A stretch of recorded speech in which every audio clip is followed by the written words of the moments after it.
We're going to be talking about Title IX today, and there's 4 areas that we're going to cover. First is the purpose of Title IX. I know a lot of you probably know a lot about Title IX, but some of you might have never heard of Title IX. So we're going to just briefly go over what the purpose of Title IX is. We're going to talk a little bit about the new regulations.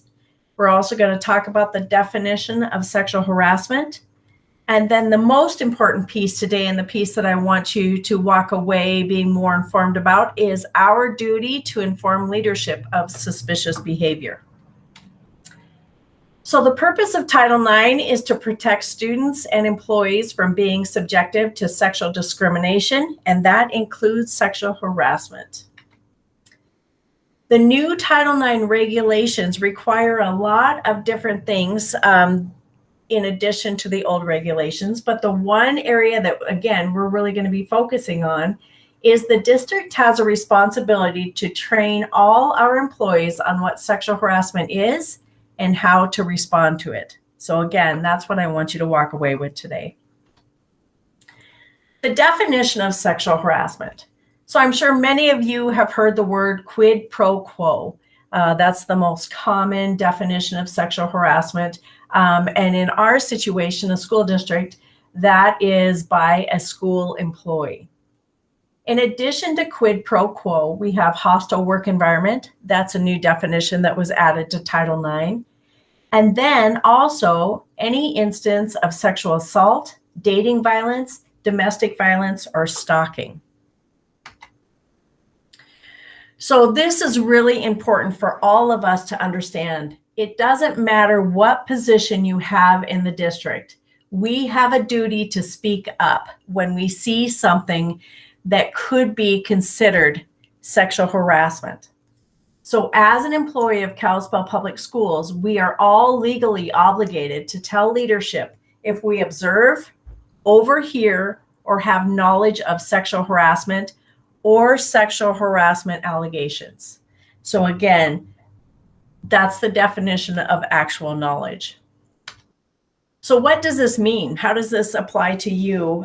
If you're a custodian, if you're a para, if you're a food service worker, a bus driver, it means if you see something or if you overhear a conversation between students, or if you see a student tell you something that causes you concern or seems odd, you want to talk to your administrator.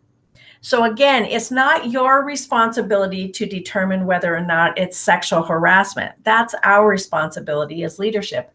But it is your responsibility to make us aware of any conversation that you hear between students or anything that you might overhear or anybody who tells you something that just seems odd. You want to talk to your administrator. So again, you're not responsible for determining if it is a Title IX violation, which would be sexual discrimination or sexual harassment. You are only responsible for identifying red flags and reporting them. So what are some of the red flags? So first of all, I want to talk to you about one of the examples that I use in this training is our custodians. So our custodians are walking around the halls with the students that are interacting with them. A lot of students don't even really pay attention to some of our custodians. They might seem invisible, but custodians hear so much conversation between students, so much conversation about students and things like that. So let's say you're a custodian and you are sweeping one of the hallways, and you overhear a couple of students talk about something. Let's say that one boy was talking about how one of the female students was touching him inappropriately and made him feel uncomfortable. Or maybe it is a sexual or dirty joke. Maybe it's a girl that feels really uncomfortable because she had a date last night and she was upset by how the behavior was from her date. So things like that, anything that you're like, whoa, that sounds like it could be a red flag, or that doesn't seem right. Those are the kind of conversations we're talking about. So like I said, custodians, you hear that a lot. Food service workers may hear it, a para may hear it. anybody that's an employee of the district, you have an opportunity to overhear these conversations or be aware of situations that happen. So some of the red flags are performing sexual gestures or touching oneself sexually in front of others. So, sometimes we see this quite often at the middle school or in the high schools.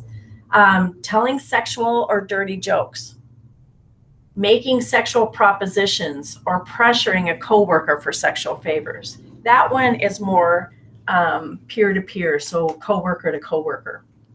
Touching in a sexual nature, writing graffiti of a sexual nature on the wall. So again, a custodian might be someone who, when they're cleaning the bathroom, they see an inappropriate comment on the wall. That would be something that you would just want to make sure that you're reporting to your principal.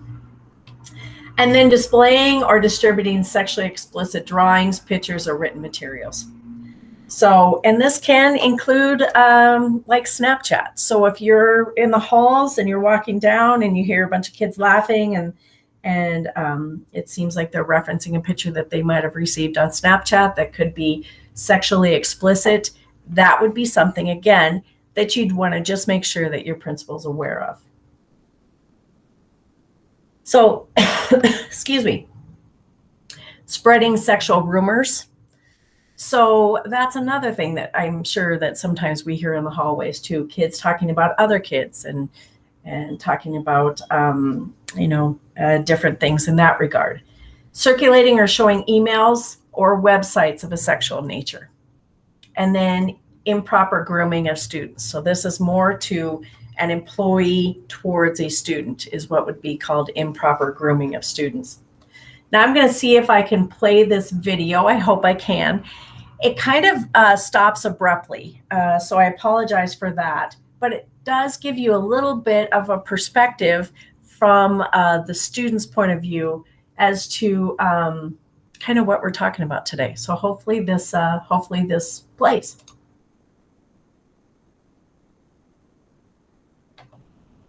It's not acceptable for someone to grope you. It's not acceptable for someone to verbally abuse you. Going into certain classrooms, I knew at some point during the day, every class, I was going to be called gay or fag. Whatever makes you uncomfortable, I think, is what crosses the line. Definitely having me feel scared. I would even say terrified.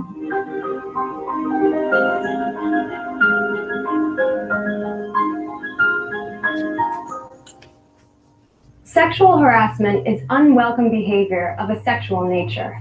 It can be verbal. Verbal harassment includes sexual jokes and comments, rumors, or hurtful name calling. Sexual harassment can also be physical. Physical harassment includes unwanted touching, groping, pushing, or being physically intimidating in a sexual way. Sexual harassment can take place person to person, or it can take place online or through text messages. Over 80% of teenagers have experienced sexual harassment in school at least once. And in the vast majority of cases, the harassers have been other students. But most students don't recognize sexual harassment for what it is, and only a very few know what to do about it when it happens. So that's the purpose of this program, to make it clear what sexual harassment is, how it is harmful, how to stop it if it happens to you, and where you can go for help. And while sexual harassment can take place anywhere and be committed by people who are older, we'll be focusing on harassment in schools, in instances where both the harassers and their targets are students. To start, we'll take a closer look at the different forms that harassment can take.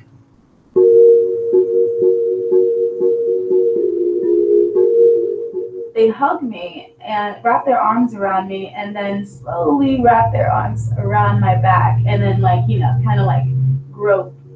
I felt like it was the wrong thing. I felt hurt. I remember him coming up behind me and sort of breathing on my neck and speaking in my ear and whispering and maybe putting his arms around me. And I just remember feeling excuse me. Because he was in my space and he was touching me and I wasn't comfortable with it. Most sexual harassment happens to girls, but it can happen to guys too. I was only 17 at the time. Her name was Lisa. She used her position want to basically take advantage of me, touching, hugs, things like that. And it just really made me feel uncomfortable. So that gives you just a kind of a few examples and a few ideas of what we're talking about and what we need to be aware of. So let me go to the next slide. So the one thing I want to share a little bit on that video is a couple of things that stood out to me.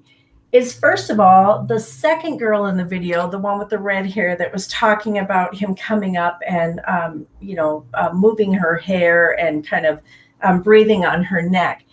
When she described that situation, she was actually kind of smiling a little bit. She's like, oh, it just felt weird. So kids might be smiling, they might be laughing. That's maybe a little bit of peer pressure. But it doesn't mean that it's welcomed. And so again, it's not something as an employee that we need to be that we need to be defining whether it's Title IX violation or not. But it is something that if you're in the halls and you're constantly seeing this, or you're constantly seeing this boy harassing this girl, or this girl harassing this boy, or vice versa, whatever it may be, that you talk to your principal about it, talk to a teacher about it. Let's start kind of being more aware of what's going in our hallways and what's going on with our students. A couple of other things that we want to make sure that we are thinking about. Again, this training is just about red flags. And so some additional red flags that we always want to be mindful of is the power struggles in your schools. So is a student taking advantage of another student who has less power? Is a senior harassing a freshman? Is a popular student picking on a newer student? Is a jock impacting or making fun of a nerd? Is a straight student harassing a gay student? So it doesn't necessarily have to be a sexual touch or a physical touch. It could also be words and just posturing. Again, we talked about hostile work environment, or not hostile work environment, but hostile environment. And so that's something that we need to be aware of as well, and intimidation, things like that. So again, what do? You just talk to somebody, make sure that they're aware of what's going on. So let's talk about the elementary level, because if you very well know how this looks at the elementary level is completely different than how it looks at the middle school or high school level. So you guys do a great job of continuing to have teachable moments. You want to continue to reinforce appropriate behavior. So if you have, let's say, a little girl who's making fun of a little boy and calls him, let's say he calls him gay, she calls him gay, you would want to make sure that she understands kind of those words, what those words mean, and how they can be hurtful. So using those, most of the elementary students, and this is not always the case, but I would say most of them are kind of mimicking or parroting what other people say. So just stopping them and having teachable moments. And again, continue to reinforce appropriate behaviors. Bring red flag behavior forward. So if you always have a child that might be exposing themselves or might be gesturing to another student sexually, it's something that we definitely don't want to look away from, but we want to make sure that we're aware of it. Continue to incorporate behaviors that are outlined in the Title IX into your conflict mediation model.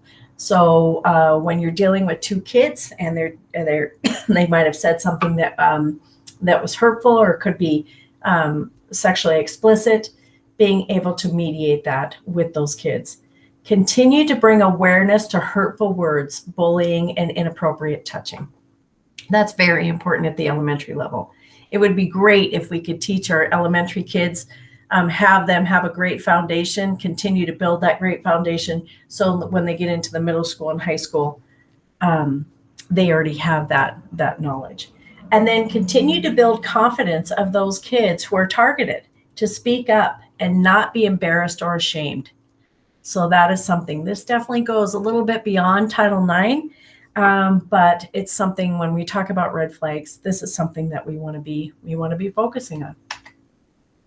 So the middle school and high school maybe looks a little bit different. Actually, it probably looks a lot different, but continue to keep your eyes and ears open. Continue to, when you walk down the halls, be aware of the conversations. Continue to reinforce appropriate behaviors.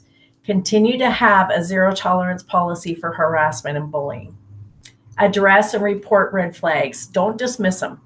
So if you are a parent, you're walking through the halls and you heard something that was like, "Ooh, that did not sound right," or that was inappropriate.